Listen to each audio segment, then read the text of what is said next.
السلام عليكم ورحمة الله. وعليكم السلام ورحمة الله.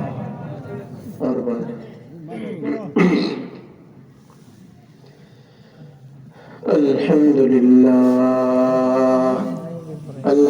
لله نحمده ونستعينه ونستغفره ونؤمن به ونتوكل عليه ونعوذ بالله من شرور أنفسنا ومن سيئات أعمالنا. من يهده الله فلا مضل له ومن يضلل فلا هادي له. ونشهد أن لا إله إلا الله وحده لا شريك له. ونشهد أن سيدنا وسندنا وحبيبنا ونبينا ومولانا محمدا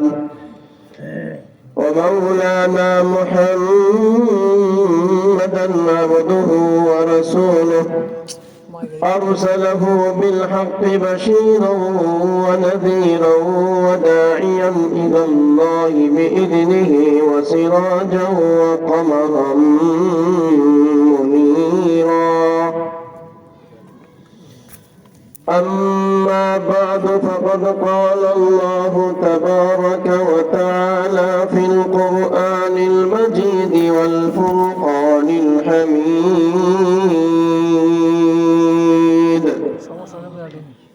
أعوذ بالله من الشيطان الرجيم.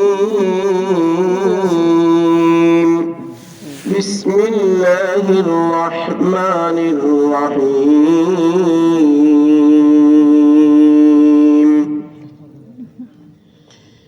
يا أيها الإنسان ما غرك بربك الكريم الذي خلقك فسواك فعدلك في أي صورة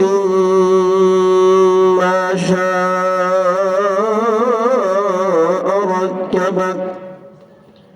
كلا بل تكذبون بالدين وإن عليكم لحافظين كراما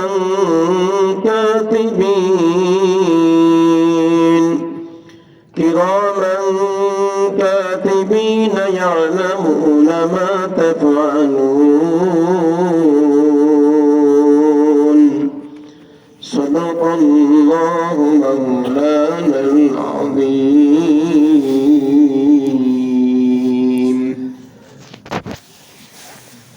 وجاء في حديث عن عامر قال: سمعت النعمان بن بشير رضي الله تعالى عنه يقول: سمعت رسول الله صلى الله عليه وسلم يقول: الحلال بين والحرام بين وبينهما متشبهات لا يعلمها كثير من الناس. فمن اتقى المشبهات استبرأ لدينه وعرضه، ومن وقع في المشبهات وقع في الحرام. رواه البخاري في جامعه، أو كما قال رسول الله صلى الله عليه وسلم: وصدق رسوله النبي الكريم.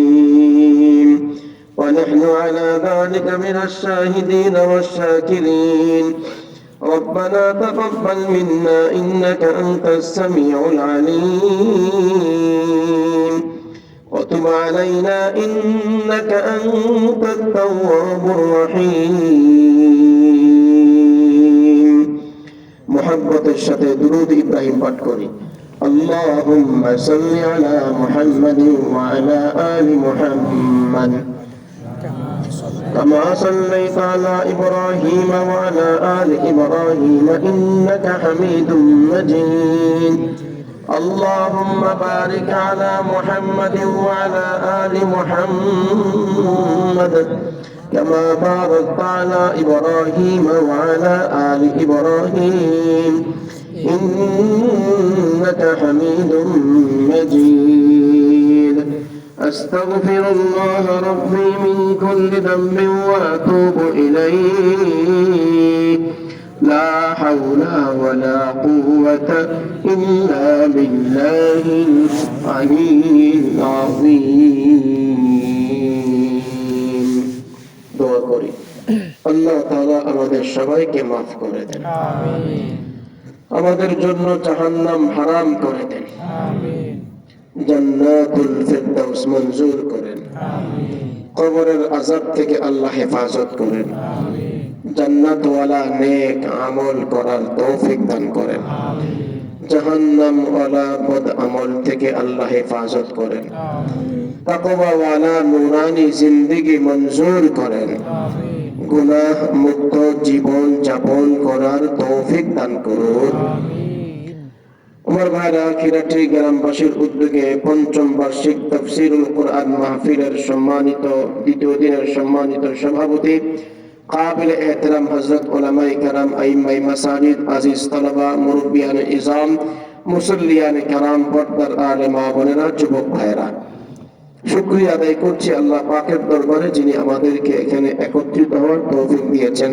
ভাই ভিডিও বন্ধ করেন এই কথা বন্ধ কেন বলতে হলো কি মেহরবানি করে কেউ ভিডিও করবেন না মেহরবানি করে কেউ ভিডিও না করি হ্যাঁ ঠিক আছে ভাই ইনশাআল্লাহ কেউ ভিডিও করবেন না অডিও করেন ভিডিও করবেন না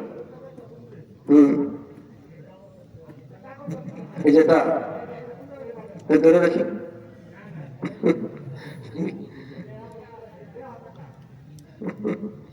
এটা অ্যাডভার্টাইজ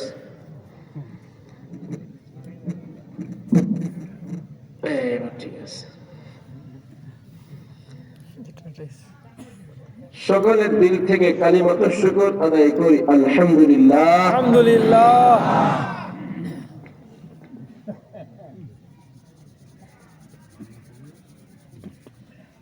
মানুষের নাম হলো হাইওয়ানে নাতেক পৃথিবীতে জীবজন্তু যা আছে সবগুলো হাইওয়ান জানোয়ার আর মানুষের নাম হাইওয়ান নাতেক কথা বলতে পারে এমন জানোয়ারকে মানুষ বলে আমরা আরবিতে মাদ্রাসায় যে পড়াই কিতাবের মধ্যে আমাদের নাম হলো হাইওয়ানে নাতেক কথা বলতে পারে জানোয়ার এর নাম কি মানুষ তাহলে কথা বলতে পারে মানুষ ছাড়া আর কোন প্রাণী আছে কি হুজুর হাইওয়ানে নাতেক আমাদের নাম আমরা কিন্তু জানোয়ার প্রশ্ন জাগে আমাদেরকে জানোয়ার কেন বলা হয় মানুষের নাম জানোয়ার কেন মানুষের নাম জানোয়ার কেন এর কারণ হলো পৃথিবীতে মানুষ যখন জন্মগ্রহণ করে মানুষ হলো এক নম্বর মূর্খ মানুষের কোনো জ্ঞান নাই মানুষের কোনো এলেম ছিল না মানুষকে আল্লাহ তাআলা পৃথিবীতে পাঠিয়েছে মূর্খ করে দলিল কি কোরআনে কারিমে 14 নম্বর পারার 16 নম্বর পৃষ্ঠার শেষ আয়াতের মধ্যে আল্লাহ পাক বলেন আল্লাহু আখরাজাকুম মিন বুতুনি উম্মাহাতিকুম লা তা'লামুনা শাইআ وجعل لكم السمع والأبصار والأفئدة لعلكم تشكرون আল্লাহ তোমাদেরকে মায়ের পেট থেকে বের করেছেন তোমরা কিছুই জানতে না লা তা'লামুনা শাইআ তো বলে থাকলে বলুন তো আমরা মায়ের পেট থেকে আসছি শিক্ষিত হয়ে না মূর্খ হয়ে কিছুই জানতাম না অতএব জানোয়ারও জানে না আমরাও জানি না জানোয়ার যেমন জানোয়ার আমরাও তেমন জানোয়ার এতটুকু আল্লাহ তাআলা আমাদেরকে জানার জন্য তিনটা জিনিস দিয়েছেন এক নম্বর দিয়েছেন কান দুই নম্বর দিয়েছেন চোখ তিন নম্বর দিয়েছেন অন্তর এই তিনটাকে কাজে লাগাও কাজে লাগিয়ে আল্লাহকে জানো আল্লাহকে চিনো যদি আল্লাহকে জানতে পারো আল্লাহকে চিনতে পারো তাহলে তোমার নাম হাইওয়ান থাকবে না তোমার নাম হবে হাইওয়ানে নাতেক তোমার নাম হবে মানুষ কথা ঠিক হবে ঠিক বলেন আল্লাহকে চেনার জন্য কয়টা জিনিস দিয়েছে? তিনটা। কান, চোখ, দিল। এই তিনটা জিনিস দিয়ে কাকে জানবো? আল্লাহ। কাকে জানবো? আল্লাহকে। আল্লাহকে। কার কথা বলবো? আল্লাহর কথা বলবো। আল্লাহকে চিনবো, আল্লাহর কথা শুনবো, আল্লাহর নিদর্শন দেখবো এবং আল্লাহ পাকের মহব্বত দিলের মধ্যে ঢোকাবো। যে মানুষটা এই তিনটা অঙ্গ কাজে লাগিয়ে আল্লাহ পাকের মারিফত হাসিল করতে পারবে, এর নাম হবে ইনসান, এর নাম হবে হাইওয়ানে নাতিক। আর যদি এই তিনটাকে কাজে লাগাতে না পারে, এর নাম জন্মের পরে যেমন জানোয়ার ছিল, হাইওয়ান ছিল, বাংলা বললে কষ্ট শোনা যায়, কিন্তু আরবিতে এর নাম হাইওয়ান। ওলামাই কেন সবাই বুঝে নিস, হ্যাঁ, এর নাম হাইওয়ান। বস যেভাবে জন্মের পরে তার নাম হাইওয়ান, যেই মানুষটা চোখ, কান আর অন্তরকে কাজে লাগায়া আল্লাহ পাকের মারিফত অর্জন করতে পারলো না, ওই মানুষটা জন্মের পরে যেমন জানোয়ার, যুবক হওয়ার পরে জানোয়ার, বুড়ো থাকলে জানোয়ার, আর মৃত্যুবরণ করলো এক নম্বরের জানোয়ার আর বান্দর, কুকুর, বিড়াল ছাড়া আর কিছুই না। কথা ঠিক না বেঠিক? ঠিক কিনা? এবার বলে থাকলে বলুন তো, একটা পাত্রের মধ্যে মধু আছে, এখন যখন আপনি কাজ করবেন এর থেকে কি বের হবে? একটা পাত্রের মধ্যে দুধ আছে, এখন যখন আপনি গ্লাসের মধ্যে ঢালবেন তো কি বের হবে? দুধ থেকে দুধ বের হয়, মধু থেকে মধু বের হয়, পানি থেকে পানি বের হয়। এখন আছে পানির জগ, যদি আপনি বলেন ভাই মধু দুধ ডালো, দুধ, এখন পানির জগ থেকে কি দুধ বের হবে না পানি বের হবে? এটাকে আরবিতে কি বলে জানেন? কুল্লু ইনাইন ইয়াতারাশাউ বিমা ফি, যার পাত্রে যা আছে, যে পাত্রে যা আছে তাই বের হবে, পাত্র থেকে অন্য কিছু বের হবে না। আরেকটা বলা হয় আয-যাহিরু উনওয়ানুল বাতিন, জবানের কথা, হাতের কলমের লেখা কি বের হবে? কলম দিয়ে, জবান দিয়ে কি বের হবে? দিলে যা আছে তাই বের হবে, ঠিক কি না? ঠিক। দিলের মধ্যে যা আছে তাই কিন্তু বের হবে। একটা উদাহরণ দেই, কথা কিন্তু আসলে লম্বা আলোচনা করার নিয়ত নাই, কিন্তু এখন মূল আলোচনা করতে তো অনেক সময় লেগে যাবে। আপনারা কি থাকবেন? ইনশাআল্লাহ। হ্যাঁ, ইনশাআল্লাহ। শেষ পর্যন্ত কথা কে কে শুনবেন না হাত তুলেন। মাশাআল্লাহ, এই মাহফিলটা আশ্চর্য এক মাহফিল। আমি সবার সাথে পারি, কিন্তু এই মাহফিলটা বাদ দিতে পারতেছি না। 5 বছর আমি আছি, এটা তো ঠিক না, এটা উচিত না, এটা উচিত না। হ্যাঁ, এক বছর এক একজনকে দাওয়াত দিবেন, এক এক ফুলের এক এক ঘেরান। কথা বুঝাচ্ছে? এক এক ফুলের এক এক ঘেরান। কাজে আগামী বছর আরেকজনকে দাওয়াত দিন ভাই, এক জায়গায় এতবার আসা ঠিক না। হ্যাঁ, আচ্ছা যাক, আজকে শেষ করে দিব। এই যার মনে যেইটা মুখ দিয়ে বের হয় সেইটা। ছোট্ট একটা গল্প বলি, তারপরে আলোচনা শুরু করবো। অনেক আলোচনা, হ্যাঁ, নিয়ত করছে আলোচনা করবো একটা, আলোচনা চলে গেছে আরেক দিকে। একটু শোনার চেষ্টা করবেন, খুব ভালোভাবে শোনার চেষ্টা করবেন। কঠিন কথা বলবো না, বললে অনেকের মনটা খারাপ হবে। নরম নরম কথা বলে আপনাদেরকে বোঝানোর চেষ্টা করব। গরম হয়ে গেলে কোন হুজুরে গরম কথা বলছে, গরম কথাটাই আজকে নরম ভাবে বলবো। বুঝা যাচ্ছে কথাটা? হ্যাঁ, গরম কথাটাই আজকে নরম ভাবে বলবো। দেখি আপনারা কারা কারা মানবেন, আজকে দেখবো কথাগুলো মানতে পারবো ইনশাল্লাহ। ইনশাআল্লাহ। আমার মনে হয় না, ইনশাল্লাহ বলছেন, হয়তো 100 এর মধ্যে একজন মানবেন আর 90% মানবেন না, এটাই বাস্তব কথা। আলোচনা শেষ করে পরে দেখবেন যে হুজুর বিচার মানি তাল গাছ আমার, বিচার মানি তাল গাছ আমার। কিছুক্ষণ আগে আসলাম মনোহর দিকে, দেখলাম বিশাল এক গেট। আমি ভাবলাম এখানে কি আমার মাহফিল হয় কিনা, পরে দেখি ভিতরে মাহফিল হয় না, ওখানে গাইতেছে হরে কৃষ্ণ হরে, কি বলে হরে কৃষ্ণ হরে, কি রে হরে কৃষ্ণ। পরে একটা গল্প মনে বললো, গল্প আপনাদেরকে শোনাই, ভালো করে বোঝার চেষ্টা করবেন। দুই বন্ধু, একজন হিন্দু আরেকজন মুসলমান, দুই বন্ধু গেছে এক জায়গায় ঘুরতে। হঠাৎ করে বন্ধু মানুষ বিকেল বেলা গাছের নিচে বসছে, তো একটা পাখি, ঘুঘু পাখি কথা বলছে, চু চু করা কি কি বলছে। মানে এক বন্ধু বলে আরেক বন্ধুকে, বন্ধু বলতো পাখিটা কি বলে? তো এক বন্ধু বলে যে হিন্দু ছিল, ও পাখিটা বলতেছে হরে কৃষ্ণ হরে রাধা, হরে কৃষ্ণ হরে রাধা। হিন্দু বন্ধু বলে, পাখি কি বলে? হরে কৃষ্ণ হরে রাধা। মুসলমান বলে তুই কি গাধা নাকি? হ্যাঁ হ্যাঁ, এটা বলে না। পাখি কি বলে? ও পাখি বলে আল্লাহ রসুল খোদা, আল্লাহ রসুল খোদা, ঠিক কি না? আল্লাহ রসুল। ভাই, তুই মুসলমান, তোর কথা তুই বলবি, আমি হিন্দু, আমার কথা আমি বলবো। তারপর আরেকজনকে ডাকবে, ডাকছে এক ব্যবসায়ীকে, ও সারাদিন তো ব্যবসা করছে, তাকে ডাকার পর জিজ্ঞেস করছে, বলো তো পাখিতে কি বলে? ও তো সারাদিন যা বলছে ওটাই তো মুক্ত বের হবে, তাই না? ও বলছে পাখি বলে পেঁয়াজ রসুন আদা, পেঁয়াজ রসুন আদা। কি বলে পাখি?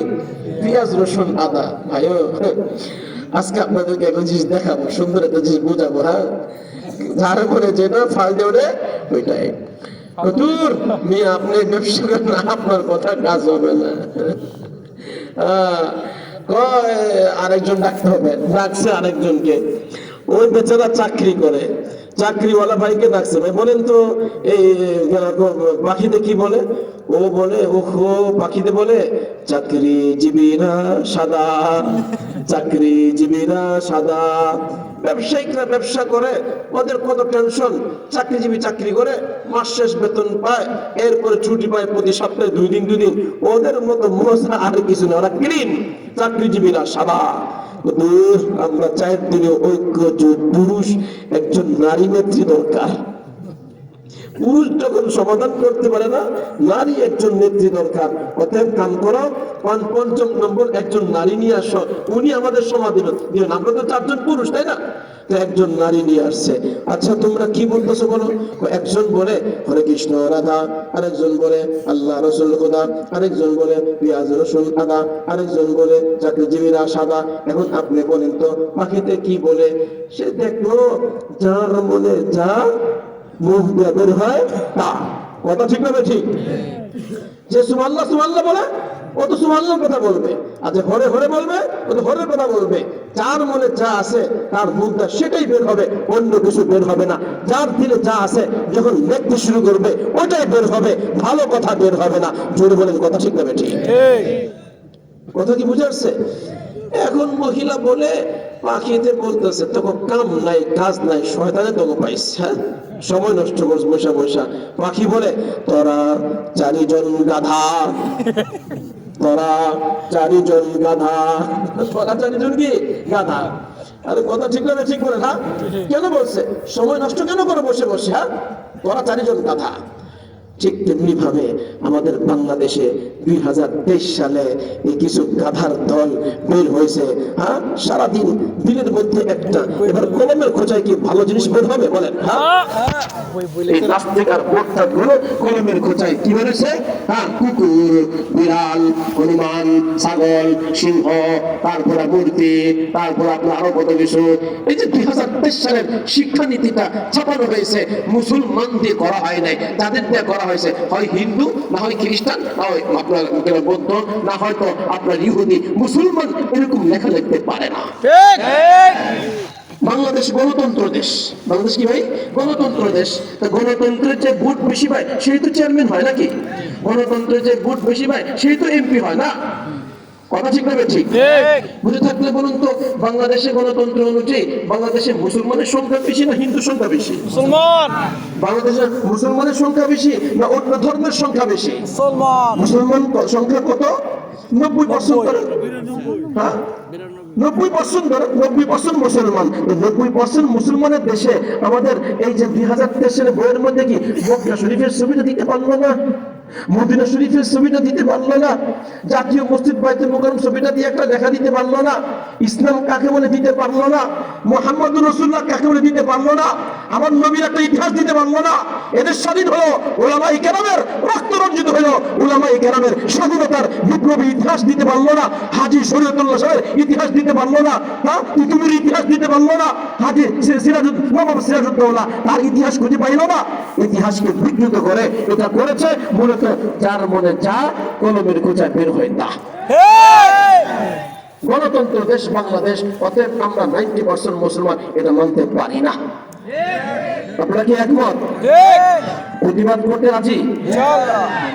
যতক্ষণ পর্যন্ত সিলেবাস পরিবর্তন না করবে আমরা বলে যাব এবং আমরা এরা প্রতিবাদ করে যাব। তার কারণ যেই শিক্ষা দেওয়া হবে কুকুর বিড়াল হনুমান এগুলা শিক্ষা দেওয়া হলে তাহলে তো সেক্ষেত্রে আমাদের বাচ্চারা আর হাইওয়ানের নাটক হবে না।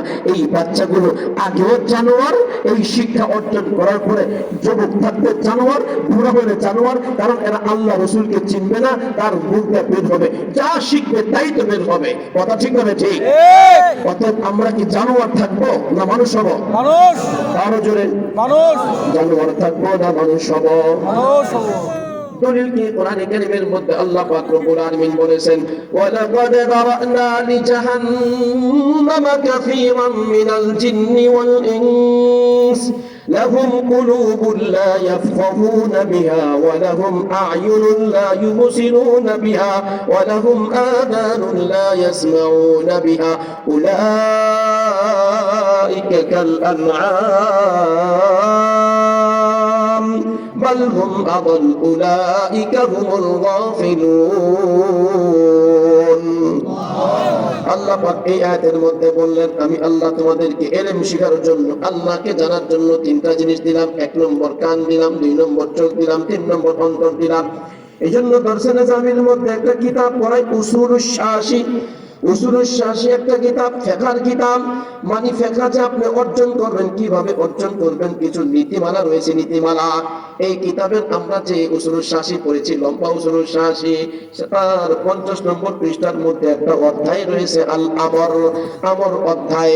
এই অধ্যায়ের মধ্যে আলোচনা এসেছে যে সমস্ত মানুষ জঙ্গলের মধ্যে থাকবে তাদের কাছে রাসূল আসে নাই, তাদের কাছে কিতাব আসে নাই, তাদের কাছে মুবাল্লিগ আসে নাই, আল্লাহ যে একজন এটাকে জানাইবার জন্য কোন মানুষ তার কাছে দাওয়াত নিয়ে আসে নাই।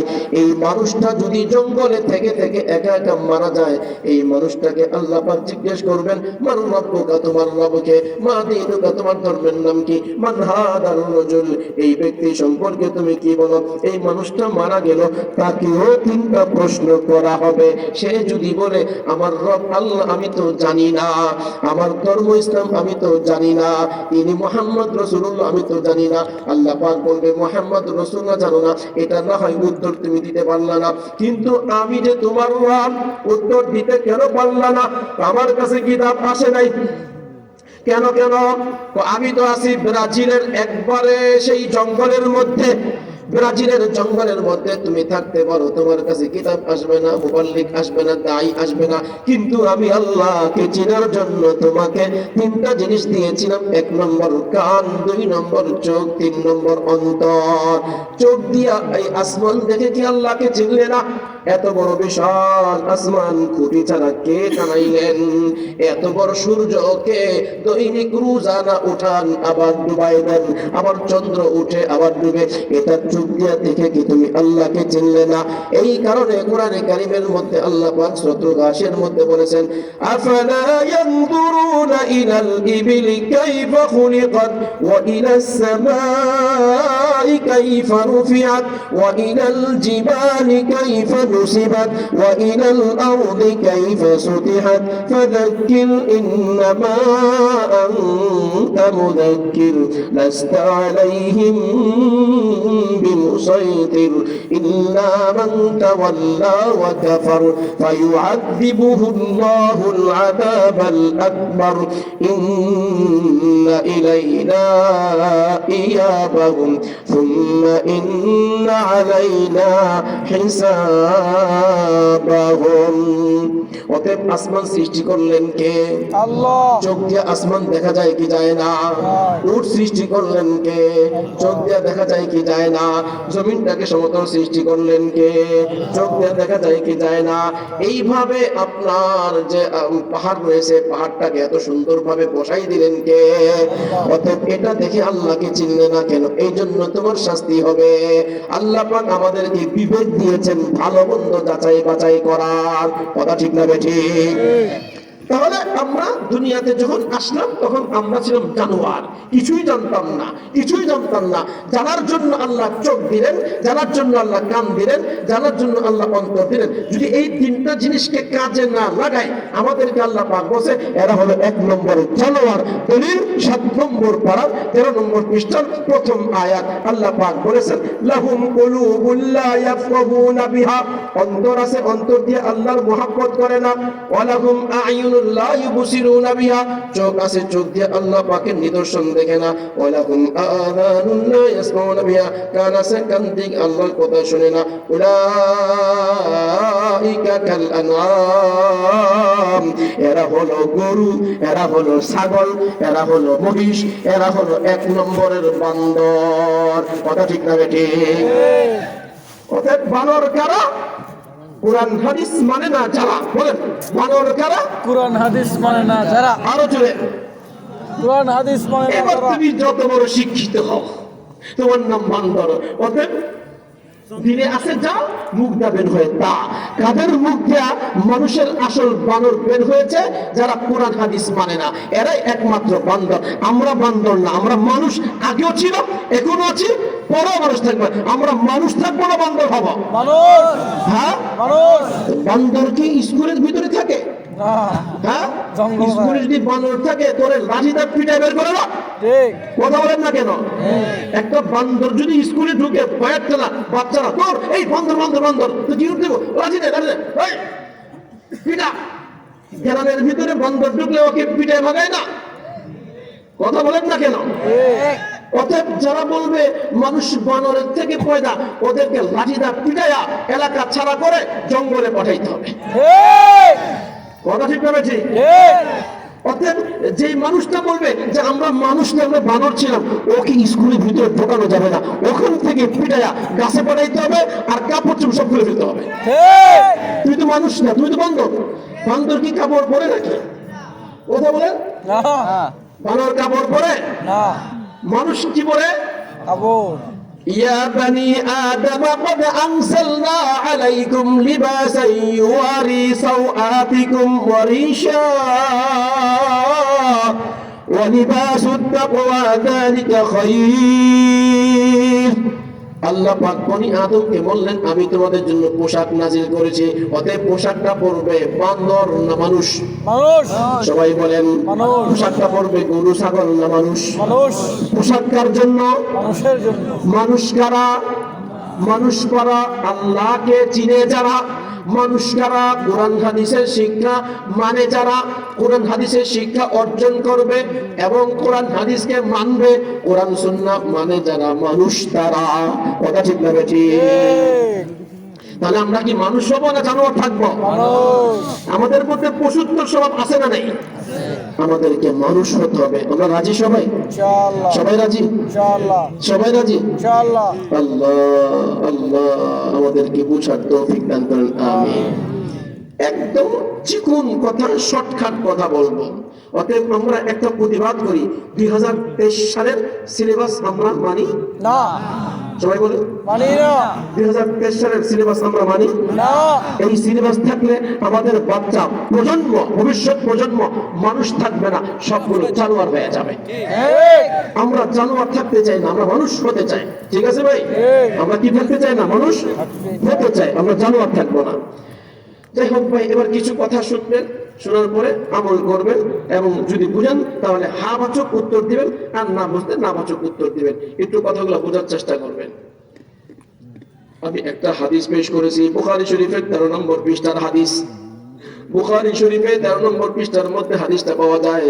হযরত আমের থেকে বর্ণিত, তিনি বলেন আমি নুমান ইবনে বাশির একজন সাহাবী থেকে হাদিসটা শুনেছি। তিনি বলেন আমি রাসূলুল্লাহ সাল্লাল্লাহু আলাইহি ওয়াসাল্লামকে বলতে শুনেছি, তিনি বলেছেন আল হালালু বাইয়িনুন ওয়াল হারামু বাইয়িনুন। কিছু কিছু বিষয় রয়েছে হালাল স্পষ্ট, কিছু কিছু বিষয় রয়েছে হারাম স্পষ্ট, এর মধ্যে কোনো সন্দেহ নাই। আমি প্রশ্ন করি, আপনারা বুঝেন কিনা দেখেন। গরু হালাল না হারাম? হালাল, ছাগল হারাম না হারাম? হালাল, মহিষ হালাল না হারাম? হালাল, নীলগাই হালাল না হারাম? হারাম, হালাল হালাল। হরিণ হালাল না হারাম? হারাম, কালো কাক, হারাম কালো কাক, হারাম শূকর, হারাম বিড়াল, হারাম বাঘ, হারাম সিংহ, হারাম কুকুর, হারাম বান্দর। হারাম মাশাআল্লাহ মাশাআল্লাহ। তাহলে আল্লাহ পাক নবীজি বলেন আল হালালু বাইয়িনুন ওয়াল হারামু বাইয়িনুন। হালাল স্পষ্ট, হারাম স্পষ্ট। প্রশ্ন করব, জবাব দিবেন। মাকে বিয়ে করা হালাল না হারাম? হারাম নিজের বোনকে বিয়ে করা, হারাম হ্যাঁ, হারাম খালাকে, হারাম ফুফুকে, হারাম আপনারা বলে জানেন না? এই যে আপনারা সব জানেন, মাশাআল্লাহ। মা হারাম, বোন হারাম, মেয়ে হারাম, খালা হারাম, দাদি হারাম, নানি হারাম, ফুফু হারাম, ঠিক কি না? ঠিক মাশাআল্লাহ মাশাআল্লাহ। চাচিকে বিয়ে করা হালাল কি হালাল বুঝলো না? হালাল হালাল হারাম। হালাল চাচিকে বিয়ে করা, হালাল চাচা যদি মারা যায় চাচিকে বিয়ে করা হালাল। তার কারণ চাচির সঙ্গে প্রাণের কোনো সম্পর্ক নাই, প্রাণিক সম্পর্ক নাই। চাচি গাইরে মারাম, চাচা যদি মারা যায় ভাতিজা ইচ্ছা করলে চাচিকে বিয়ে করতে পারবে, কিন্তু আমাদের সমাজের মধ্যে এটা নিয়ম নাই চাচিকে বিয়ে করা। চাচা মারা গেল, চাচিকে যদি বিয়ে করে সমাজের মানুষ জুতাটা পিটাই করবে, এই বেকুফ চাচি আম্মাকে বিয়ে করছো লজ্জারে শরম, কথা ঠিক না বেঠি? ঠিক। কিন্তু চাচি আম্মা হালাল। চাচা মারা গেলে মামি হালাল না হারাম? মামি হালাল কখন? মামা যদি মারা যায় মামিকে বিয়ে করা কি আছে? জায়েজ আছে। মামি কিন্তু আপন আত্মীয় না। আমার এক মামি আছে, ছোটবেলায় মাশাআল্লাহ খুব মহব্বত করতেন, বড় হয়ে গেছে সাক্ষাৎ করে না। তো মামি বলে আরে বাইক না, বড় হয়ে গেছে আমার সাক্ষাৎ করে না। আমি বললাম শরীয়তের বিধান সবার আগে, কথা ঠিক না বেঠিক? ঠিক মামির সঙ্গে পর্দা করা কি ফরজ? মামির সঙ্গে পর্দা করা কি ফরজ? চাচির সঙ্গে পর্দা করা কি ফরজ? কিন্তু আমাদের সমাজের বাচ্চারা চাচির সঙ্গেও পর্দা করে না, মামির সঙ্গেও পর্দা করে না, কথা ঠিক না বেঠিক? ঠিক খালাতো বোন বিয়ে করা কি হালাল হালাল? তাই না? জায়েজ। জায়েজ। মামাতো বোন বিয়ে করা কি? জায়েজ চাচাতো বোন বিয়ে করা কি? জায়েজ ফুফাতো বোন বিয়ে করা জায়েজ এক স্টেপ নিচে জায়েজ। এগুলো সব জানেন আপনারা স্পষ্ট। নবীজি বলেছেন কিছু বিষয়ে হালাল, এটা সবাই জানে, কিছু বিষয়ে হারাম, এটাও সবাই জানে। ওয়াবাইনাহুমা মুতাশাব্বিহাত, মুশাব্বিহাত, মুশাব্বাহাত, মুশতাবিহান। হালাল হারামের মাঝে কিছু বিষয় রয়েছে সন্দেহজনক। লা ইয়ালামুহা কাসীরুম মিনান নাস। নবীজির কথা সত্য না মিথ্যা? সত্য সবাই বলেন। জোরে নবীজি ঘুম কি ধরতো এক না। জাররা মিথ্যা বলতে পারেন? না। নবীজি বললেন হালাল হারামের মাঝে কিছু বিষয় এমন আছে, কিছু বিষয় বলতে এমন কিছু বস্তু আছে লা ইয়ালামুহা কাসীরুম মিনান নাস। অধিকাংশ মানুষ মাসালা জানে না হালাল হবে নাকি হারাম হবে। কি বুঝলেন? ঠিক আপনি বল, ঠিক আছে না? এই যে মাশাআল্লাহ, লা ইয়ালামুহা কাসীরুম মিনান নাস। অধিকাংশ মানুষ জানে না এটা কি হালাল নাকি হারাম।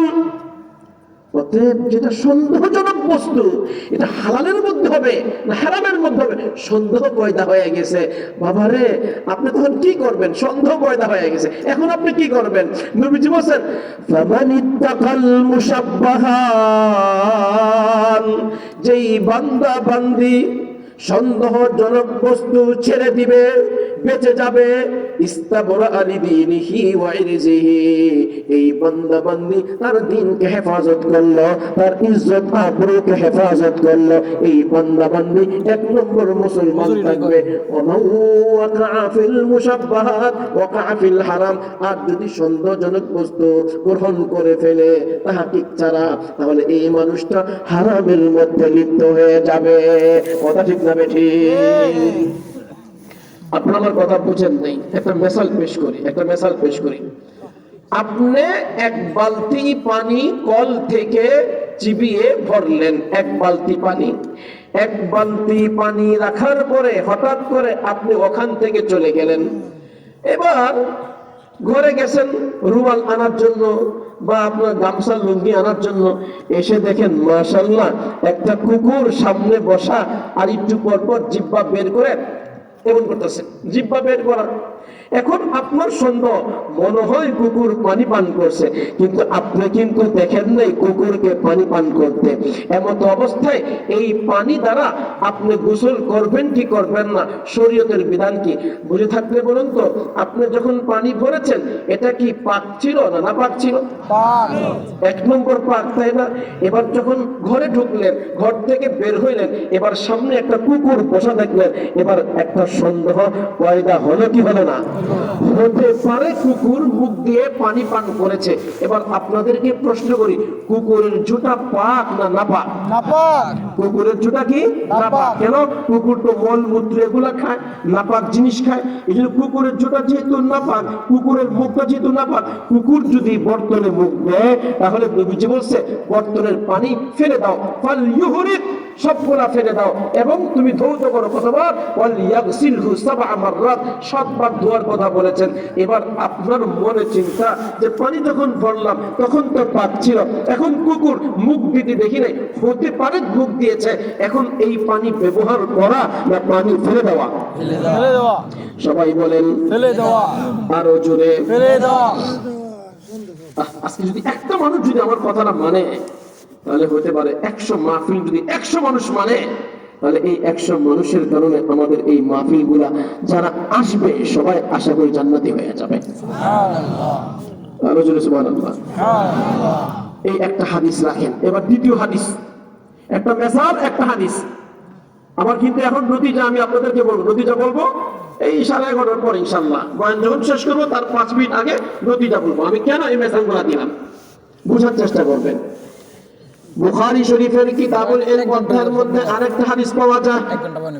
ওই হাদিসের মধ্যে পাওয়া যায় আন উকবা ইবনুল হারিস রাদিয়াল্লাহু তাআলা আনহু, উকবা ইবনে হারিস থেকে বর্ণিত, তিনি বলেন নাকাহা ইবনাতান লিআবি ইহাব ইবনে আজিজ, আবু ইহাব ইবনে আজিজের একটা মেয়েকে তিনি বিয়ে করলেন। কাকে বিয়ে করলেন? আবু ইহাব ইবনে আজিজের মেয়েকে বিয়ে করলেন। ধুমধাম বিয়ে শাদী হয়ে গেল। হওয়ার পর ওলিমা করবেন। কি করবেন? ওলিমা করবেন। ওলিমা যখন তিনি ওলিমা করার জন্য প্রস্তুতি গ্রহণ করলেন, একজন কালো নারী আসলো। বুখারী শরীফের এক হাদিসের মধ্যে কালো নারীর কথা নাই, আরেক হাদিসের মধ্যে কালো নারীর কথা আছে। ফাআতাতুহু ইমরাতুন সাওদাউ, কালো একজন নারী এসে বলল, ফাকালান, তিনি এসে বললেন, ক্বাদ ইন্নী ক্বাদ আরযাতু উকবা ওয়াল্লাতী তাযাওয়াজা বিহা, হে উকবা, আমি তোমাকে ছোটবেলায় দুধ পান করাইছি এবং তুমি যাকে বিয়ে করেছো তোমার স্ত্রীকে আমি দুধ পান করাইছি। এবার আপনারা বুঝে থাকলে বলুন তো, যদি একজন নারীর দুধ একটা ছেলে একটা মেয়ে পান করে, দুইজন আপোষের মধ্যে রেশতা কি হবে? দুধ ভাই বোন, ঠিক না বেঠিক? আপন ভাই বোনকে যেমন বিয়ে করতে পারে না, দুধ ভাই বোনকে বিয়ে করতে পারবে না। সবাই বলেন না। আরো জোরে। না। আপন ভাই বোনের যে হুকুম, দুধ ভাই বোনের সেই হুকুম। একই হুকুম। এবার উকবা ইবনে হারিস চিন্তা করলেন, এখন আমি কি করব? পেরেশানিতে পড়ে গেলাম, কিন্তু সাক্ষী নাই, প্রমাণ নাই। একজন নারী বলল, তখন উকবা ইবনে হারিস বললেন, ফাকালা উকবা ইবনে হারিস মা আখবারতিনি লা আ'লামু আন্নাকি ক্বাদ আরযাতিনি ওয়া লা আখবারতিনি, আমি তো জানি না তুমি আমাকে দুধ পান করাইছো, অথচ আজকে 1 বছর না 24, 25, 26 বছর হয়ে গেল, তুমি আমাকে জানাইলা না। না আমি জানলাম, আমি খবর রাখলাম না, জানলাম না, তুমি কোনোদিন বললা না। আজকে বিয়ে করলাম, আনন্দ মুহূর্তে তুমি বাধা দিলা। ফারাকিবা ইলা রাসূলিল্লাহি সাল্লাল্লাহু আলাইহি ওয়াসাল্লাম বিল মদিনা, এবার তিনি আর দেরি করলেন না, সঙ্গে সঙ্গে সওয়ারি নিলেন। ঠিক আছে, যাও, সমাধান পাওয়া যাবে, সন্দেহ যেন পয়দা হয়ে যাবে। তখন একা বসেন দেখতে নাই, তখন একা সিদ্ধান্ত গ্রহণ করতে নাই। কোন বস্তুর মধ্যে যখন সন্দেহ পয়দা হয়ে যাবে, সঙ্গে সঙ্গে একজন বিজ্ঞ আলিমের কাছে চলে যাবে, তার কাছে যে সিদ্ধান্ত গ্রহণ করতে হবে। তিনি যা সিদ্ধান্ত দিবেন সেটাই মেনে নিতে হবে। কথা ঠিক না ঠিক?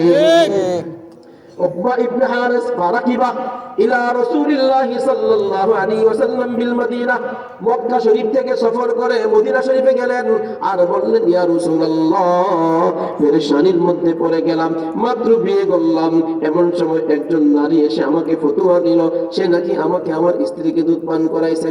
ফাকালা রাসূলুল্লাহি সাল্লাল্লাহু আলাইহি ওয়াসাল্লাম, কাইফা ওয়া ক্বাদ কিলা, হে উকবা, কথা ঠিক সাক্ষী নাই, যে কোনো কাজে দুইজন সাক্ষী লাগবে, দুইজন পুরুষ অথবা একজন পুরুষ দুইজন নারী, এটা কোরআন কারীমের বিধান। 3 নম্বর পারার 7 নম্বর পৃষ্ঠার মধ্যে আল্লাহ পাক এত লম্বা আয়াত আর নাযিল করেন নাই, একটা লম্বা আয়াত রয়েছে সূরাতুল বাকারা 3 নম্বর পারা 7 নম্বর পৃষ্ঠায় বিশাল আয়াত। এই আয়াতের মধ্যে বলে দিয়েছেন যে কোনো কাজে সাক্ষী লাগবে দুইজন পুরুষ অথবা একজন পুরুষ দুইজন নারী। বলেন, একজন পুরুষ দুইজন নারী।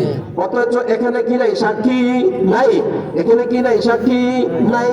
তাই সাহাবী চলে গেলেন নবীর কাছে, নবীজি বললেন, সন্দেহ পয়দা হয়ে গেল, কাইফা ওয়া ক্বাদ কিলা, হলে হতে পারে দুধ পান করাইছে, হতে পারে দুধ পান করাইছে, হতে পারে দুধ পান করাইলে, সন্দেহ পয়দা হলো কি হলো না? হলো।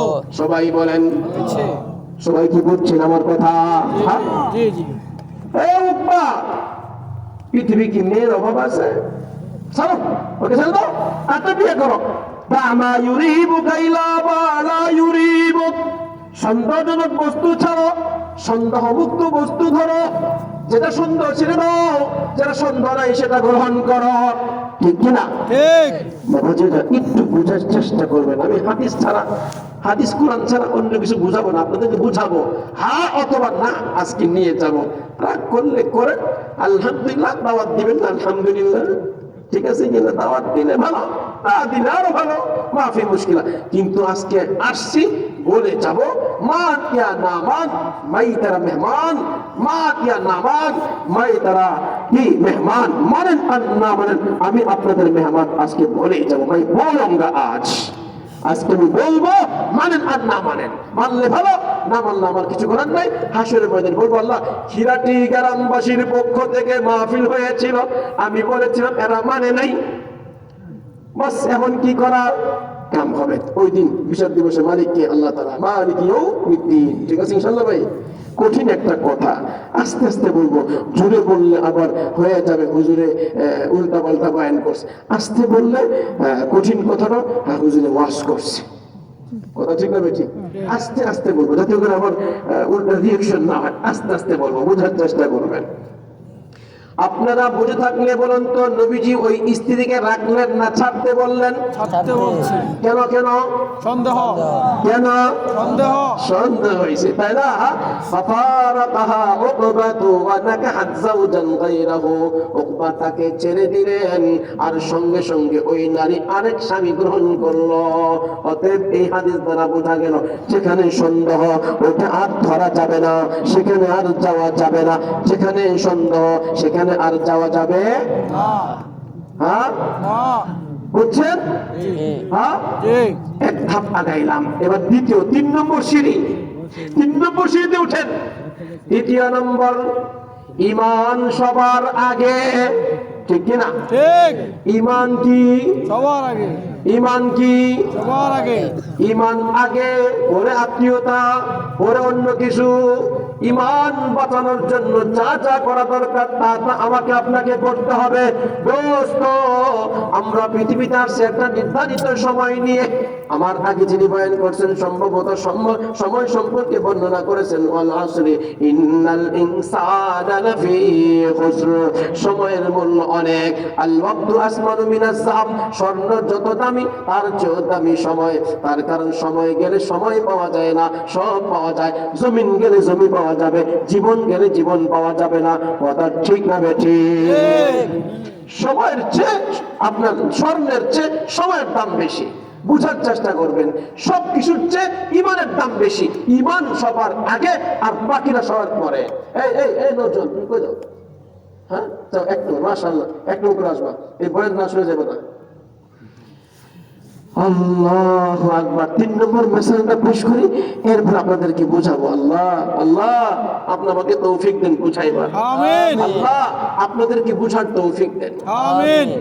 আমার করবো তো ইনশাল্লাহ, ইনশাআল্লাহ। করবো ইনশাল্লাহ। নিয়ত করেন, হিম্মত করেন, হিম্মত হিম্মত এবার মদদে খোদা, হিম্মত হিম্মত করেন, পারবেন ইনশাল্লাহ। একটু চেষ্টা করেন। বিবি সাহেব না মানলে বিবিকে বুঝান, ছেলে মেয়ে না মানলে একটু বুঝান, আশা করি পারবেন। প্যারা নবী সাল্লাল্লাহু আলাইহি ওয়াসাল্লাম 10 বছর ইতিকাফ করেছেন। 10 বছর একবার ইতিকাফ বাদ দেন নাই, একবার ইতিকাফ বাদ দিয়েছিলেন। 1 বছর ইতিকাফ বাদ দিয়েছিলেন। কেন বাদ দিলেন?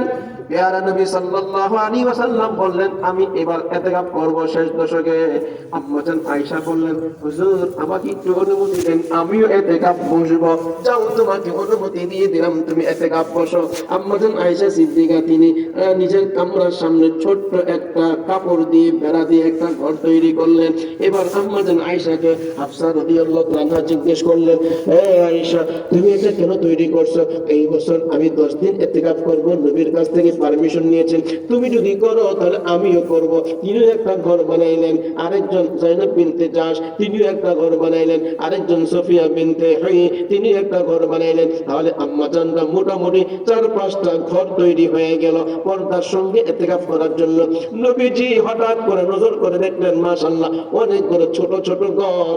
নবী বললেন কি ব্যাপার, এই ঘর কিসের? তখন আম্মাজান আয়েশা সিদ্দিকা সম্পর্কে বাকিদের সম্পর্কে বললেন আম্মাজানদের ঘর, আম্মাজানরা এই বছর ইতিকাফ করবেন। নবীজির রাগে ফায়ার হয়ে গেলেন। ইস্তাদান নবী সাল্লাল্লাহু আলাইহি ওয়াসাল্লাম, নবীজি রাগ হয়ে গেলেন। হ্যাঁ, পারমিশন নিছে একজন আর বাকি সবাই এই বছর আমি ইতিকাফই করব না, রাগ হয়ে ইতিকাফ করব না। সন্দীপী হুজুর রহমাতুল্লাহ আলাইহি একবার, আমি তখন সম্ভবত মেশকাত পড়ি বা দাওরা পড়ি, এক লোক আসছে নরসিংদী থেকে, হুজুর আপনার মাহফিল। হুজুর ওই যে মাওলানা ইমরান সাহেব, ওই যে ইমরান আছে না আপনার খাদেম, ওর কাছে আমরা নামাজ পড়ছিলাম, একটু ওকে নিয়ে যান। তার আমি পড়ছিলাম তো, তা আমাদের মাহফিল একটু যাবে ছাত্র জীবনে। তো গেছি মাশাআল্লাহ, আচ্ছা ঠিক আছে নিয়ে যান। তো একদিন গেছি, তো আরেকবার এমন হয়েছে আমাকে নিয়ে গেছে। এবার আমি তো গাড়ি পিছনে বসা, সন্দীপী হুজুর রহমতুল্লাহ চিনছেন তো, মাওলানা ইদ্রিস সন্দীপী রহমতুল্লাহ সামনে বসা। হুজুর তো সুন্দর করে পাগড়ি পরতেন, পাগড়ি বড় চমৎকার। হুজুরের পাগড়ি এত সুন্দর পাগড়ি বাঁধতেন যা ভাষায় প্রকাশ করার মতো না। তো যাও মাদারনগর মাদ্রাসা পার হয়ে রাস্তা উঠবো, এমন সময় হুজুর টের পেয়েছেন আমিও গাড়িতে আছি। এবার হুজুরে বলে কি ব্যাপার তুই কেন? হুজুর একটু হুজুরকে নিলে ভালো হয়। অথচ আমি ওয়াজ করবো এমনি, ওয়াজ তো ওয়াজ করি না। কি ও যাবে? হ্যাঁ ঠিক আছে, এতে রেডি আসান, এতে ওয়াজ করবে। আইন আমি যাই, আইন আমি গেলাম। রাগ হয়ে একবার 1.5 বছর আইন আমি গেলাম, এতে রেডি আসান, এতে বড় বক্তা। এমন রাগ হয়েছে। 2500 হুজুর ছিলেন, মাওলানা আব্দুল ওয়াহাব বল হুজুর আমি নামি, আপনি থাকেন, আমি নেমে যাচ্ছি। এতে নিয়ে যান, এতে বয়ান করবে, আইন আমি গেলাম। আরে রাগ হয় বড়। রাগের মধ্যে কি আছে? শিক্ষা আছে না নাই?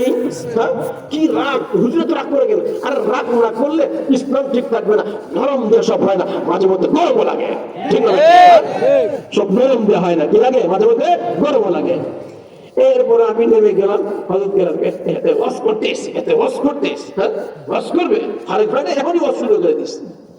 আল্লাহ আকবার। নবীজি রাগ হয়েছেন, আচ্ছা এরা ইতিকাফ করো, আমি ইতিকাফ করবো না। হ্যাঁ আমি ইতিকাফ করবো না। ওই বছর নবীজি ইতিকাফই করেন নাই, 1 বছর ইতিকাফ ছেড়ে দিয়েছেন। কিয়ামত পর্যন্ত আনেওয়ালা উম্মতে মুহাম্মাদের শিখাইলেন, এই নারীরা তোমরা যদি আজকে এই বছর ইতিকাফ করতাম, নারীরা বলতো নবীর যদি আম্মা জানরা ইতিকাফ করছে অতএব মসজিদে আমরাও ইতিকাফ করব। নারীদের জ্বালায় পুরুষরা ইতিকাফ করতে বসতো না, একদম ফিতনার মধ্যে পড়ে যেতাম আমরা। কথা ঠিক না বেঠিক? নারী ফিতনা থেকে বাঁচার জন্য নবীজি ওই বছর ইতিকাফ করেন নাই, কিন্তু ওই বছর ইতিকাফটা কাজা করেছেন। কি করেছেন? নবী কাজা করেছেন। এখন আমাদের সমাজে কিছু আছে হাদিসে যা আছে তা মানবো, তাহলে বলবো বাবারা আপনারাও কাম করেন, ইতিকাফ কাজা করেন। হ্যাঁ এই বছর ইতিকাফ করবেন না, কাজা করেন। অথচ কোন উলামায়ে কেরাম বলবে না যে ইচ্ছা করে ইতিকাফ তরক করা যায়। অথচ আমার নবীজি 1 বছর ইতিকাফ তরক করেছেন। বুখারী শরীফের হাদিস, অন্য কোনো কিতাবের হাদিস না।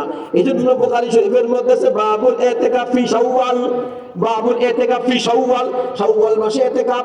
নবীজি ওই বছর রমজান মাসে ইতিকাফ করলেন না, শাওয়াল মাসে 10 দিন রোজা রেখে মসজিদের মধ্যে ইতিকাফ করে বসলেন। ওই যে রমজান মাসে ইতিকাফ যে করি নাই, ওইটার কাজা করলাম শাওয়াল মাসে। এটা নবীর সাথে খাস, কথা ঠিক না বেঠি?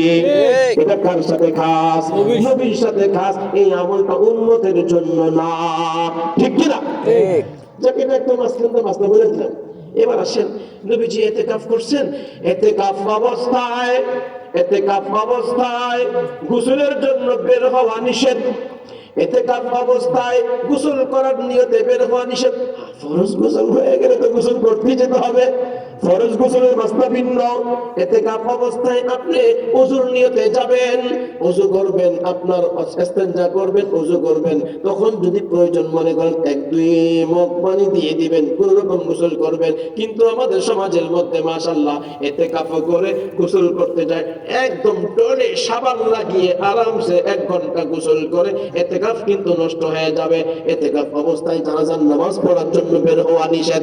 তবে এতটুকু, একজন ব্যক্তি ইতিকাফ করছেন মসজিদের মধ্যে, তিনি দাঁড়িয়ে বাহিরে যিনি আছেন তার সাথে কথা বলতে পারেন। বাহির থেকে একজন সালাম দিলে তিনি উত্তর দিতে পারবেন। বাহিরে একজনকে বলতে পারে, এ ভাই তুমি এই কামটা করো, এই নির্দেশ তিনি দিতে পারেন।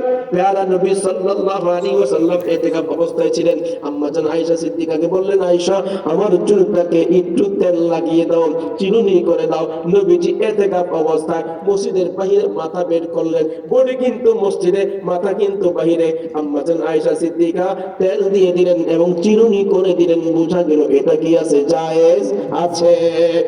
এবার নবীজি ইতিকাফ করছেন। নবীজির একজন স্ত্রী, তার নাম হলো সফিয়া বিনতে হুয়াই ইবনে আখতাব, তিনি আসলেন নবীর সাথে সাক্ষাৎ করার জন্য, কথা বলার জন্য। নবীজি মসজিদের বাউন্ডারির ভিতরে, আম্মা জান সফিয়া বিনতে হুয়াই ইবনে আখতাব তিনি মসজিদের বাইরে। এবার নবীজি মাগরিবের পর দীর্ঘ আলোচনা করলেন, কি ব্যাপার, কেন আসছো? আল্লাহ রাসূল, আমি এই কারণে আসছি, এই মাসলা নিয়ে আসলাম, এই কথা নিয়ে আসলাম।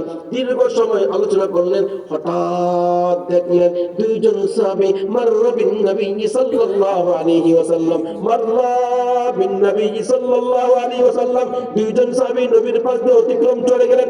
অতিক্রম করে যখন চলে গেলেন, নবীজি চিন্তা করলেন, ইন্না লিল্লাহ, ইতিকাফ তো সুন্নতে মুআক্কাদা, আর একজন মানুষের ঈমান বাঁচানো ফরজ আইন। ঈমান বাঁচানো কি? ফরজে আইন, সবাই বলেন ফরজে আইন, আরো জোরে। ফরজে আইন। ঈমান নষ্ট হয় এমন কাজ যদি হয়, আমরা ওই কাজটা করব না ছাড়ব? করব, আরো জোরে করব, সবাই বলেন। করব। একটু গরম না হলে হয় না। নবীজি ইতিকাফ রেখে দিলেন দৌড়। হুজুর, তাহলে আমরা ইতিকাফ বাদ দিয়ে দৌড় দিব? নবী পেরেছেন না? এটা নবীর সাথে খাস। যেহেতু নবী ওহী প্রাপ্ত ওরা ছিলেন, নবী সারে ছিলেন, নবীর জন্য অনেক কিছু অনুমতি ছিল, উম্মতের জন্য নাই, ঠিক কি না? উম্মতের জন্য আর উম্মতের মাসলা, নবীর মাসলা একটু বেশ কম আছে। নবীজি 5 ওয়াক্ত নামাজে 5 বার ওযু করতেন, উম্মতের জন্য এটা জরুরি না। উম্মত কি করবে? যোহরের নামাজে ওযু করেছে, ওযু থাকলে আসর পড়বে, অনুমতি আছে।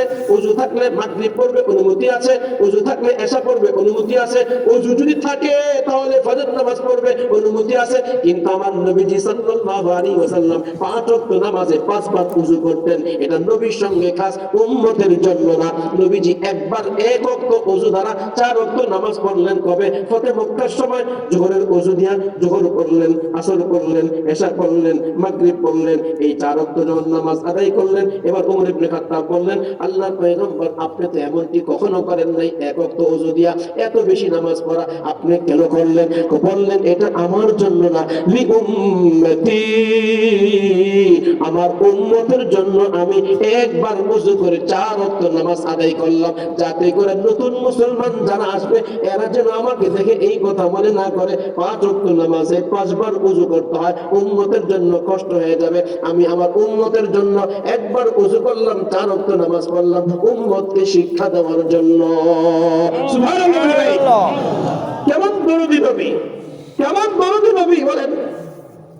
আরে কি সব মাসলা নবী যা করছেন তা হুবহু করতে হবে? না, হ্যাঁ, জি না। কোনটা নবীর সাথে, কোনটা উম্মতের জন্য কে জানবে? উলামায়ে কেরাম। কে জানবে? অতএব আলেম উলামা দরকার আছে না নাই? আছে। নবী চিন্তা করলেন, হাই, আমি স্ত্রীর সঙ্গে কথা বলি। এখন তো লাইট আছে, নবীর যুগে কি লাইট ছিল? হ্যাঁ, লাইট ছিল? লাইট ছিল না। নবীজি বলে, এই সুফিয়া তুমি দাঁড়াও, আমি একটু দৌড়তে আসি, তুমি দাঁড়াও। সুফিয়া বিনতে হুয়াই ইবনে আখতাবকে নবী দাঁড় করা, নবী একটা দ্রুত গেলেন, দ্রুত গেলেন। এই সাহাবী দুইজন ডাক দিয়ে বললেন, নবী স্ত্রীকে কেন পাঠান নাই? এটা পরপুরুষ, তাই না? পরপুরুষ, এই জন্য নবীজি গেছেন। আজ কোন সাহাবী ছিলেন না। নবীজি দৌড়ে যে সালাম দিয়ে বললেন, জানো আমি আজকে কার সঙ্গে কথা বলতেছিলাম? জি নবী, কার সঙ্গে? আমার স্ত্রী তোমাদের আম্মা সফিয়া বিনতে হুয়াই ইবনে আখতাবের সঙ্গে কথা বলতেছিলাম। নবীজি আপনি এই কথা বলার জন্য এতেকাফ রেখে আসলেন কেন?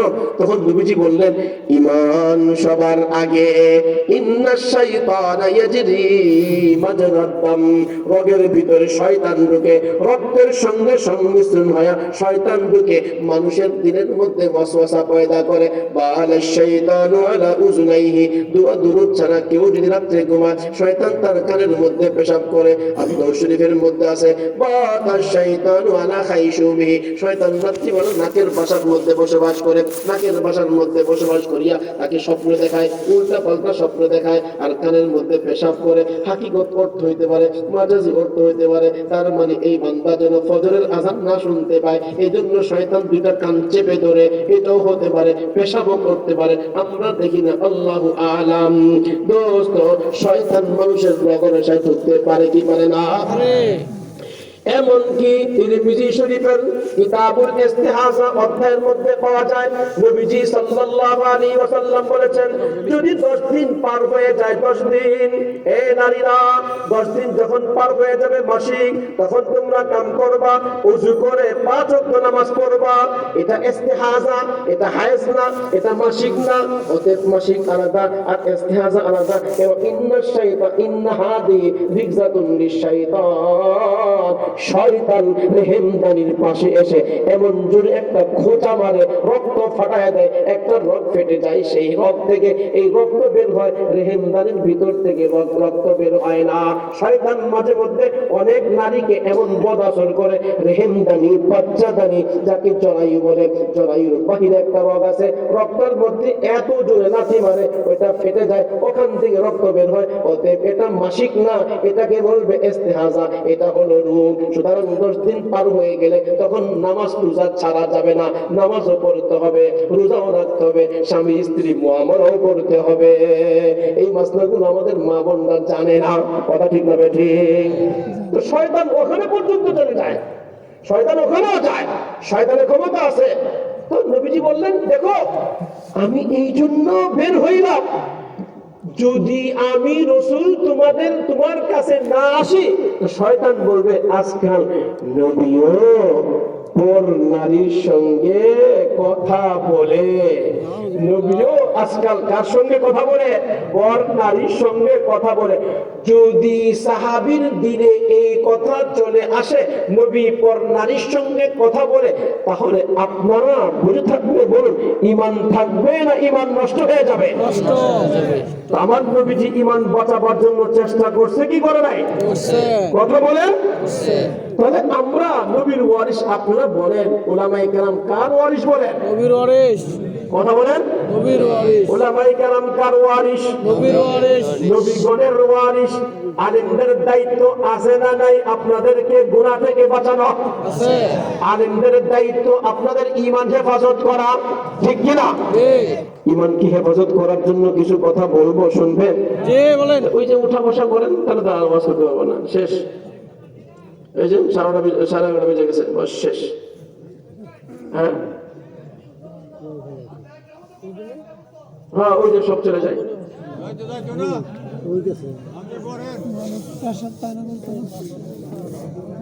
বলবো? হ্যাঁ জি বলবো। জি বলেন। একটা মেসাল পেশ করি। ফজরের পরে আপনি, ডাক্তার সাহেব আপনাকে বলছেন আপনার মাজা ব্যথা, কোমর ব্যথা, হাঁটু ব্যথা, আপনি কাম করেন, ফজর পরে 3 কুশ কি খাবেন? রসুন খাবেন, কাঁচা রসুন। এতে দেখবেন আপনার ব্যথা গিরাই গেলে যে ব্যথাগুলো ভালো হয়ে যাবে, বলে না? অনেকে কিন্তু এটা অনেকে অভ্যস্ত খায়, আমরা পারি না, সময় পাই না। আরে যে তোমরা ওয়াজ মাহফিল ইমামতি করি, ইমাম সাহেবদের জন্য সম্ভব না, তো এক কথা বললে রসুনের বন্ধ না, ইমাম সাহেব রসুনের বন্ধ, এই জন্য সবার পক্ষে সব সম্ভব না। এখন আপনি কি করলেন, সকালবেলা 3 কোয়া রসুন খাইলেন। আচ্ছা বলেন তো দেখি, বিকালবেলা ঢেকুর দিলেন, কিসের গন্ধ আসবে? রসুন। অথচ দুপুরে খাইছেন বিরিয়ানি, সকালে খাইলেন কুরমা, বিকালে খাইলেন কুরমা পোলাও, এরপরও আপনার মুখ দিয়ে কি বের হবে? রসুন। কেন কেন? খালি পেটে রসুন খাইছেন, রসুন যেহেতু খাইছেন এই জন্য এটাই মুখ দিয়ে বের হবে, এই গন্ধটা বের হবে। বিরিয়ানি পোলাও কুরমার গন্ধ কিন্তু বের হবে না।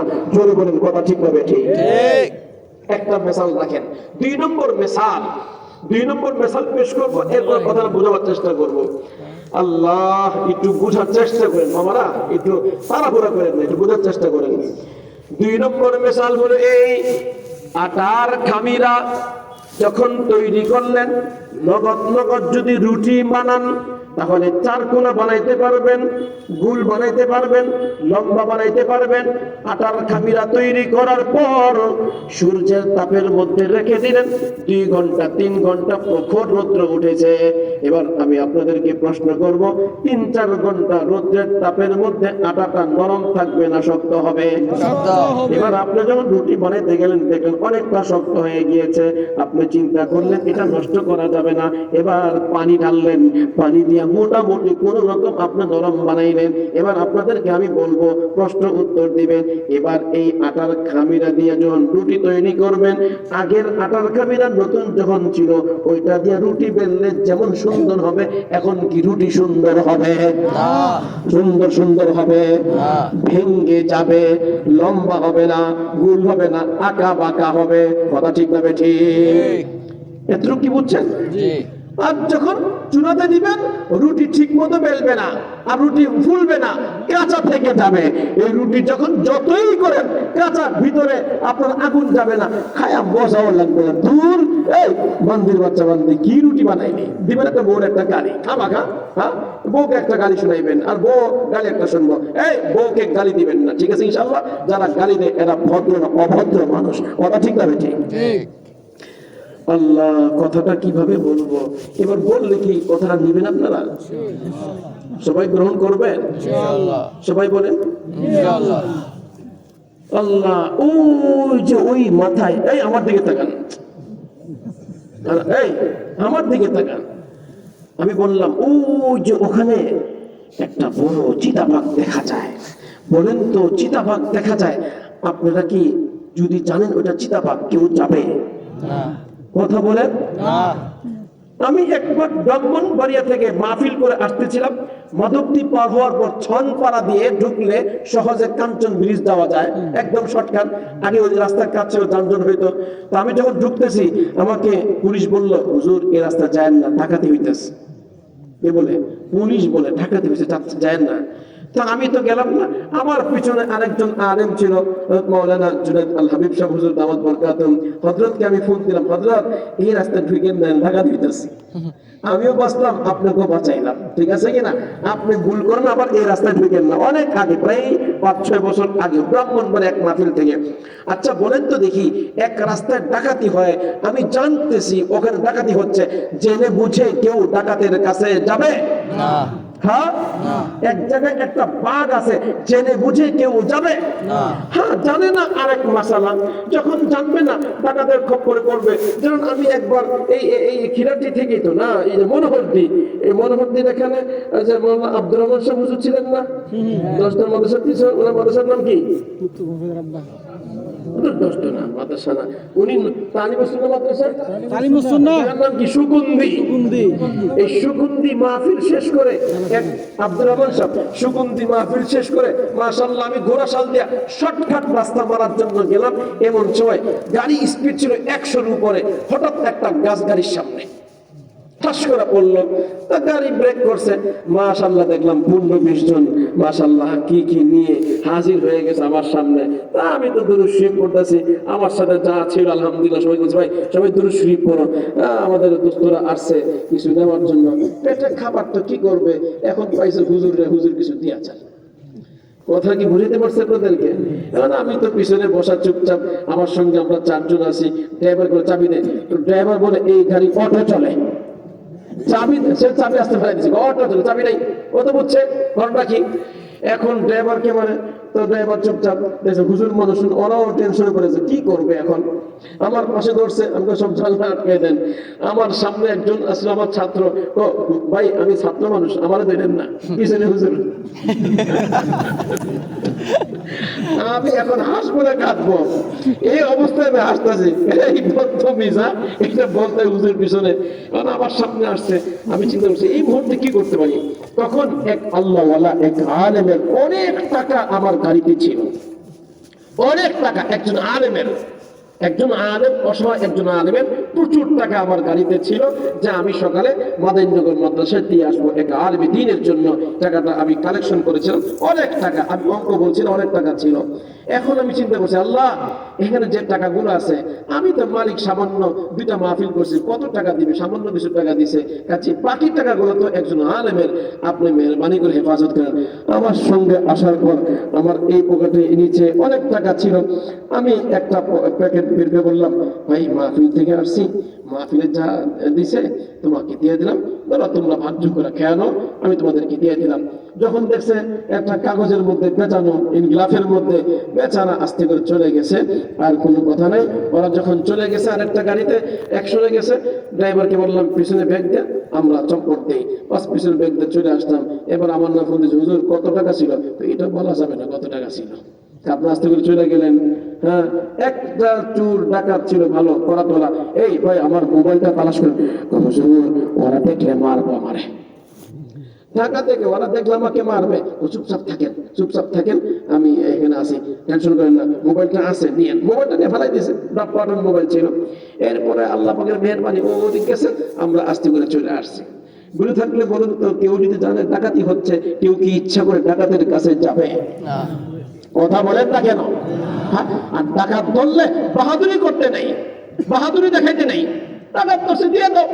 আমার খালু শ্বশুর মোল্লা খালেসিবুল ইসলাম হুজুরকে আমি জিজ্ঞেস, হুজুর আপনার বাড়িতে তো এখন আম টাম কিছুই চুরি হয় না, কারণটা কি?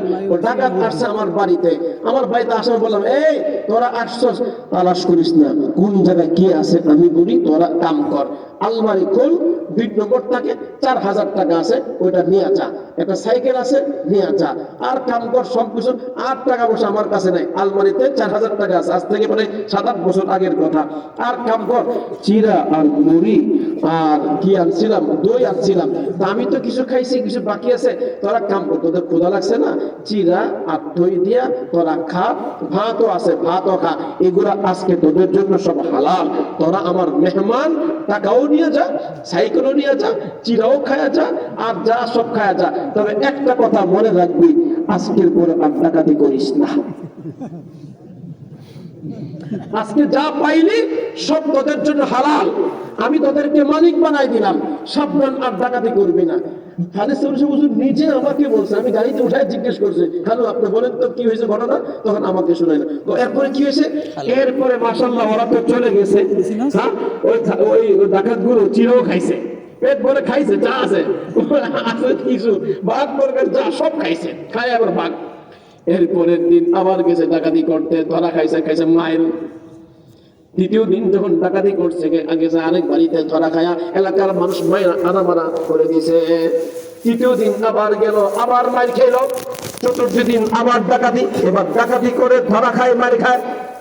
পরে এরা বলে, আরে খালিদ সাইফুল সাহেব হুজুরের বদলা লাগছে, না করছি ওটা ডাকাতি করিস না, চল এবার ডাকাত ধরে আসছে, হুজুর হাতে ধরি পায়ে ধরি, আর ডাকাতি করবো না। সুবহানাল্লাহ বলেন না ভাই? সুবহানাল্লাহ। রানিং চেয়ারম্যান, 3 বার চেয়ারম্যান, এখনো চেয়ারম্যান তিনি, হ্যাঁ রানিং চেয়ারম্যান, আর ডাকাতি হয় না।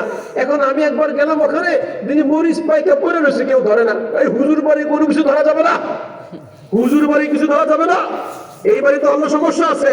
হেফাজত করার মালিক কে? আল্লাহ।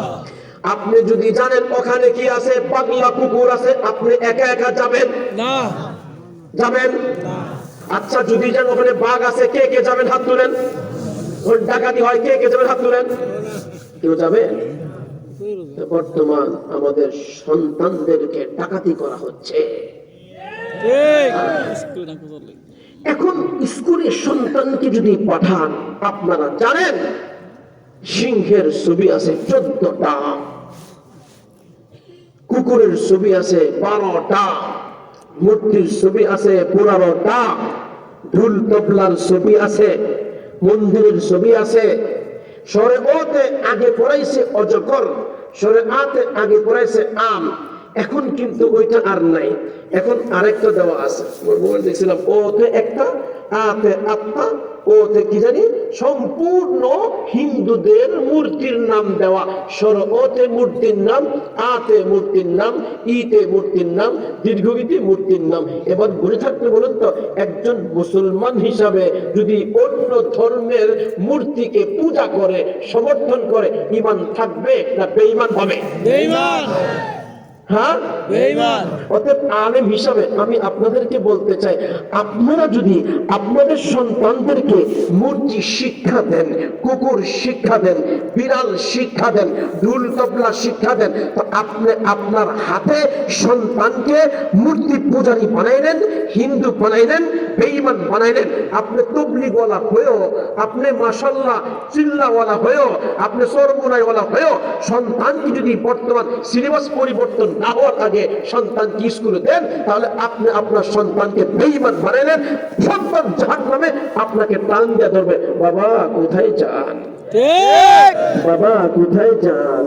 ঠিক। আব্বু আপনি পুলিশে পার হবেন, আমি জাহান্নামে, আপনি পুলিশে পার হবেন, বাবা আপনি আগে আসেন। আল্লাহ, আমার বাবাকে আমি ছাড় দিব না। কেন বাবা? আমার বাবা আলেম উলামা বুঝাইছে, এরপর আমাকে কি শিখাইছে? মূর্তি শিখাইছে। আমাকে কি শিখাইছে? ঢুল তবলা শিখাইছে। আমাকে কোরআন হাদিসের শিক্ষা দেয় নাই। অতএব আমি আমার বাবাকে আজকে জান্নাতে যেতে দিব না। যদি বলেন কথা ঠিক না বেঠিক? এবার আপনাদের উপর ছেড়ে দিলাম, সন্তানকে স্কুলে পাঠাবেন নাকি মাদ্রাসায় পড়াবেন? সন্তানকে এবিসিডি শিক্ষা দিবেন নাকি আলিফ বা তাসা শিক্ষা দিবেন? এবিসিডি সর ও সরা এগুলা কিন্তু বালেগ হওয়ার পর শিখাইতে পারবেন, 60 বছর শিখাইতে পারবেন, কিন্তু কোরআনে কারিমের হরফ খোদার কসম খায়া বলছি, বালেগ হওয়ার পর শিখাইতে গেলে সহি উচ্চারণ করতে পারবে না। তার কারণ ওই যে আটার খামিরা নতুন থাকলে যেভাবে খুশি সেভাবে আপনি রুটি তৈরি করতে পারেন, শক্ত হয়ে গেলে যেভাবে খুশি সেভাবে রুটি তৈরি করতে পারেন না। আল্লাহ তাআলা এই জিহ্বাটাকে আটার খামিরার মতো তৈরি করেছেন। অতএব নাবালেগ অবস্থায় এই বাচ্চাকে যা শিখাইবেন তা শিখবে। বাচ্চাকে শিখাইবেন ইযা জাআ নাসরুল্লাহ, লাল জিম জা সিন শিন সদ বদ দাল। বাচ্চা অটো শিখবে, কিন্তু যখন নাকি বালেগ হয়ে যাবে, গুনাহ যখন অন্তরের মধ্যে পয়দা হয়ে যাবে, অঙ্গ প্রত্যঙ্গ দ্বারা যখন গুনাহ হয়ে যাবে, অটোমেটিক জিহ্বাটা ভারী হয়ে যাবে। জিহ্বা যখন ভারী হয়ে যাবে দোস্ত, এবার যখন নাকি তাকে শিখাইবেন লাল, সে বলবে চাল। আরে বাবা যা, সে বলবে যা। এবার চিল্লায় যায়, তবলিগে যায়, চরমোনায় যায়, উজানিতে যায়, কোরআন শিখায়। বাচ্চা কোরআন শিখে না, 60 বছর বয়স হয়ে গেলেন, এবার আপনি সুন্দর করে পড়তে পারেন না। ইদা শামসু কুবিরাত, আপনি কি বলেন? ইদা শামসু কুবিরাত, আরে কুবিরাত কুবিরাত। কেন কুবিরাত বলে? ওই যে জিহ্বা ভারী হয়ে গেছে, আটার খামিরা শক্ত হয়ে গেছে। অতএব মাদ্রাসা আগে, স্কুল পরে, কলেজ পরে, আগে ঈমান, এরপরে ইংরেজি শিক্ষিত হওয়া, ইংরেজি শিক্ষিত পরে হবে। আগে মুসলমান বানাইতে হবে। বাচ্চাকে মুসলমান বানাইতে হলে বর্তমান মাদ্রাসার বিকল্প নাই। অতএব বাবারা জান্নাতে যেতে চান, আমল করে বাচ্চাকে আগে মাদ্রাসায় পড়ান, বাচ্চাকে আগে কোরআন শিক্ষা দেন। তার কারণ বালেগ হয়ে গেলে বাচ্চা সহি শুদ্ধ কোরআন পড়তে পারবে না। আলহামদুলিল্লাহি রাব্বিল আলামিন সুন্দর করে পড়ার জন্য নাবালেগ অবস্থায় শিখাইতে হবে। বালেগ হয়ে গেলে সহি শুদ্ধ কোরআন পড়তে পারবে না। এবিসিডি শিখতে পারবে, বাংলা শিখতে পারবে, অঙ্ক শিখতে পারবে, ইংরেজি শিখতে পারবে, কিন্তু আল্লাহ পাকের কালামের মাহাত্ম নাবালেগ অবস্থায় কোরআন কারীম শুদ্ধ করতে হয়। জোরে বলেন কথা ঠিক না ঠিক? এবার আপনাদের হাতে ছেড়ে দিলাম, আপনারা সিদ্ধান্ত গ্রহণ করেন সন্তানকে কোথায় পড়াবেন, কোথায় রাখবেন, কি শিক্ষা দিবেন, কি করবেন, আপনাদের উপর ছেড়ে দিলাম। এবার আপনাদের এখতিয়ার। আমি কি দায়িত্ব পালন করতে পারলাম? আপনাদেরকে বুঝাইতে পারলাম? আমার নবী ঈমান বাঁচাইছেন কিনা? তাহলে আমি আপনাদের ইমান বাঁচাবার জন্য কথাগুলো বলতে পারলাম। জি। হাল বাল্লাগু তো আমি কি আপনাদের কাছে কথাগুলো পৌঁছাইলাম? ও যে এক ভাই ভিডিও করতেছে, কি বাবা ভিডিও কেন বলো, কেন ভিডিও করলা, জলদি কাটো, হ্যাঁ জলদি কাটো, তুমি ভিডিও কেন করলা, না করছে ভিডিও করতে, তুমি আবার ভিডিও করলা চুপে চাপে। না হাওলা ওয়ালা কুওয়াতা ইল্লা বিল্লাহ। আল্লাহ তাআলা আমাদের সন্তানদেরকে মানুষ বানাইবার তৌফিক দান করেন। আমিন। আমাদের সন্তানদেরকে মুসলমান বানাইবার তৌফিক দান করেন। আমিন। জোরে আমিন বলেন। আমিন। والشش وآخر دعوانا أن الحمد لله رب العالمين وصلى الله تعالى على النبي الأمي وعلى آله وأصحابه أجمعين يا أيها الإنسان ما غرك بربك الكريم হে মানুষ তোমাদের কি হলো, আল্লাহ থেকে তোমাদেরকে কে গাফেল করছে? এই যে গাফেল কারা করে দেখেন, অতএব যারা গাফেল করবে ওদের থেকে আমাদের সম্পর্ক ছিন্ন করতে হবে। কথা ঠিক হবে? ঠিক। অতএব গণতন্ত্র বাংলাদেশ, এদেশের মধ্যে মুসলমানের সংখ্যা বেশি, এদেশের পাঠ্য বইয়ের মধ্যে কোনো হিন্দুত্ববাদ থাকতে পারবে না, এদেশের পাঠ্য বইয়ের মধ্যে শালীন ভাষা থাকতে হবে, এদেশের পাঠ্য বইয়ের মধ্যে মুসলমানদের ঐতিহ্য থাকতে হবে। এটা আমাদের প্রাণের দাবি। যতক্ষণ পর্যন্ত এই দাবি মানা না হবে ততক্ষণ পর্যন্ত আমাদের জবান চলতে থাকবে আর আপনাদের সিদ্ধান্ত ঠিক থাকবে। ঠিক আছে ভাই? পারবো ইনশাআল্লাহ। মাত্র 2টা দিন সময়, এই 2টা দিন শনি রবি বা রবি সোম 2 দিন যদি সারা বাংলাদেশের মুসলমানরা তাদের সন্তানদেরকে স্কুলে পাঠানো বন্ধ করে, সরকার বাধ্য হবে সিলেবাস পরিবর্তন করতে। আমরা ঠিক নেই, জাতি ঠিক নাই। যেমন জাতি হবে তেমন শিক্ষা ব্যবস্থা হবে, যেমন জাতি হবে তেমন সবকিছু হবে। আমাদের আগে ঠিক হতে হবে। কথা ঠিক হবে? ঠিক। অতএব যারা পারেন ঠিক হয়ে যান, আর যারা পারবেন না বাস পিঠের মধ্যে সরিষার তেল মাখেন, মৃত্যুর পরে কবরের মধ্যে ঠান্ডার বাড়ি খাওয়ার জন্য। মৃত্যুর পরে কবরের মধ্যে ঠান্ডার বাড়ি কে খাবেন আর কে খাবেন না এখন সিদ্ধান্ত নেওয়ার সময় হয়েছে। কিয়ামতের আগে ঈমান বাঁচানো বড় কঠিন। সকাল বেলা ঈমানদার, বিকালে বেঈমান, সকাল বিকালে ঈমানদার, সকালে বেঈমান। সেই সময় এসে গিয়েছে। যার যার ঈমান প্রত্যেকে বাঁচান, যার যার ফ্যামিলি প্রত্যেকে বাঁচান। আমভাবে এখন বাঁচানো কষ্টকর হয়ে যাচ্ছে। অতএব ব্যক্তিগতভাবে যার যার ফ্যামিলি সামলান। ঠিক আছে ভাই? ব্যক্তিগতভাবে যার যার ফ্যামিলি সামলান। আপনার ফ্যামিলি আপনি সামলান, আপনার ঘর আপনি সামলান। আলা কুল্লুকুম রাইন ওয়া কুল্লুকুম মাসউলুন আন রাইয়াতিহি। অতএব দোস্ত বুজুর্গ, এই কথা বলার অবকাশ থাকবে না। হুজুররা আমাদেরকে বুঝাই নাই, এই কথা যদি বলেন একদম জিহ্বা টান বেঁচে দেওয়া হবে। ঠিক। আল্লাহ তাআলা কথাগুলো বুঝার তৌফিক দান করেন। আমিন। দোয়া করে দিন।